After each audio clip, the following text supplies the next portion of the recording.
अस्सलाम वालेकुम। अच्छा जी, तो आज हमारा जो अब ये टॉपिक है इसका नाम है मल्टीप्लेक्सर।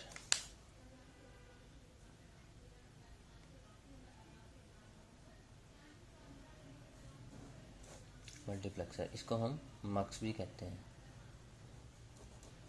मक्स ठीक हो गया। तो ये एक ऐसा कॉम्बिनेशन सर्किट होता है जिसकी मैनी डाटा इनपुट्स और वन आउटपुट्स होती है, यानी कि इसकी काफ़ी इनपुट्स होती हैं जिनमें से किसी एक इनपुट को सिलेक्ट करके हमें आउटपुट पे दिया जाता है with respect to selection procedure. ठीक हो गया। इसकी अगर डेफिनेशन लिखें तो वो ऐसे लिखी जाएगी।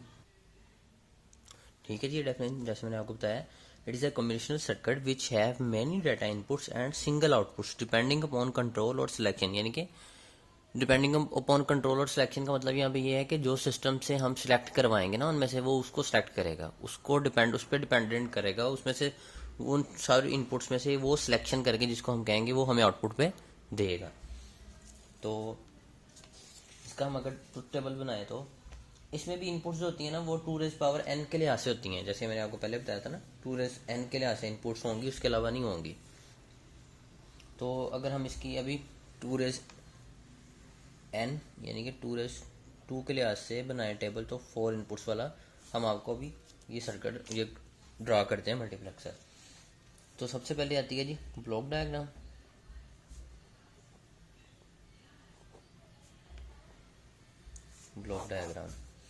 ब्लॉक डायग्राम सिंपल वैसे ही पहले जैसे 1 2 3 4 और सिंगल आउटपुट। इसका नाम हम y रख देते हैं, इनका नाम कुछ भी रख देते हैं, I0 I1 I2 I3 रख देते हैं। ठीक हो गया। ये हमारा हो गया 4 मल्टीप्लाइड बाय 1 मार्क्स। मैं आपको बताया मल्टीप्लेक्सर को शॉर्ट फॉर्म में मार्क्स भी लिख सकते हैं। अच्छा जी, उसके बाद अगर हम देखें तो क्या बनाने वाला अच्छा, इसके थोड़ा सा डिफरेंस ये है कि यहाँ पे इसकी 2 सिलेक्शन इनपुट्स भी होती हैं। इनको हम कहते हैं सिलेक्शन इनपुट्स। इनका नाम S0 S1। ठीक हो गया। सिलेक्शन इनपुट्स मतलब जैसे मैंने आपको बताया था कि हम सिलेक्ट करते हैं कि कौन सी आउटपुट लेती है, तो वो यहाँ से सिलेक्ट किया जाता है। ठीक है, तो उसके लिए हम बनाते हैं आगे ट्रुथ टेबल।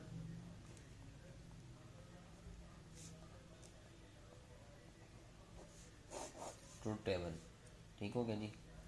ट्रुथ टेबल में सिलेक्शन इनपुट सबसे पहले जी ये वाली, इनको हम लेंगे सबसे पहले S0, ठीक है जी, S1 0 1 0 1 0 0 एंड 1 1। ठीक हो गया। आउटपुट हमारे पास क्या है जी y सिंपल। तो सिंपल आउटपुट में हमारे पास, अच्छा जैसे हम आउटपुट में पहले हम 0 1 1 0 वो लिख रहे थे, यहाँ पे हमने वो नहीं लिखना। यहाँ पे हमने क्या लिखना है, I0 I1 I2 I3। अच्छा, ये हमने क्यों लिखना है ऐसे, जैसा कि मैंने आपको कहा कि हम आउटपुट पे हमें वही आउटपुट मिलेगी जो हम सिलेक्शन करेंगे यहाँ से। तो यहाँ से जो सिलेक्शन करेंगे आउटपुट पे जो मिलेगी वो इन्हीं में से एक होगी ना। ये हमारी इनपुट्स हैं, इन्हीं में से कोई एक आउटपुट हमें मिलेगी। 0 1 तो नहीं मिलेगी ना, वो तो बैकग्राउंड की बात है। तो इसलिए ये आउटपुट में हमारे पास आएंगे। यानी कि फर्ज करें हम यहाँ से सिलेक्शन देके I1 को सिलेक्ट करवाना चाहते हैं, तो I1 पे हम क्या करेंगे जी, S1 पे S0 पे 0 अप्लाई करेंगे और S1 पे 1 अप्लाई करेंगे। यहाँ पे सिलेक्शन करवाएंगे 1 I1 की, तो यहाँ पे I1 आउटपुट पे हमें मिलेगा। ठीक है, जो कि मैं आगे आपको सर्किट डायग्राम बना के बताता हूँ। चलिए सर्किट डायग्राम आगे जी।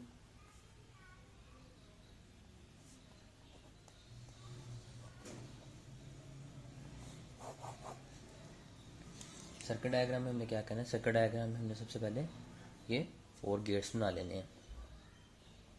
1 2 3 4। घबराना नहीं है, सबसे आसान टॉपिक्स आएंगे DLD के तकरीबन। Marks D marks encoder and decoder ये एक दूसरे से रिलेटेड है, तो थोड़ा थोड़ा डिफरेंस पे ही है, तो आपको समझ आ जाएंगे इजीली। ठीक है, ये बन गई जी। उसके बाद 2 सिलेक्शन, जैसे हमने पहले बनाई है 2 सिलेक्शन, दो इनपुट्स यानी कि पहले बनाई, अब सिलेक्शन है उसकी जगह पे इनका नाम दे लेंगे S0 S1 का।